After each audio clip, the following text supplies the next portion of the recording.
আসসালামু আলাইকুম।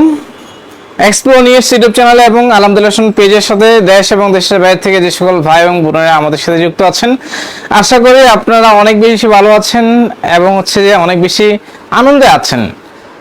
দ্বিতীয়বারের মতো আমরা আবারও একটা স্বাধীনতা ফিল পাইলাম। তো আপনাদের সকলকেই যে দ্বিতীয়বারের মতো স্বাধীনতা স্বাদ পাওয়ার শুভেচ্ছা জানাচ্ছি, ভালোবাসা জানাচ্ছি এবং আপনাদের এই আনন্দটাকে আরো বেশি দ্বিগুণ করে দেওয়ার জন্য আপনাদেরকে আজকে আমি একদম সুপার ডুপার ধামাকা অফার দেওয়ার চেষ্টা করব। আজকে বেশ কিছু প্রোডাক্টের উপরে আমি একদম সুপার যে একটা ডিসকাউন্ট অফার দিয়ে দেওয়ার চেষ্টা করব। যারা এই অফার প্রাইজে কেনাকাটা করবেন, আমি মনে করি, বিশ্বাস করি, ইনশাল্লাহ আপনারা অনেক বেশি খুশি হবেন এবং 100% আপনারা স্যাটিসফ্যাকশন কাজ করবে। তো আমার ব্যাক সাইডে যে আপনারা অনেকগুলো প্রিন্টের শার্ট দেখতে পাচ্ছেন, এক্স্যাক্টলি যেগুলোকে আমরা হাওয়াই শার্ট বলে থাকি। এই মুহূর্তে যে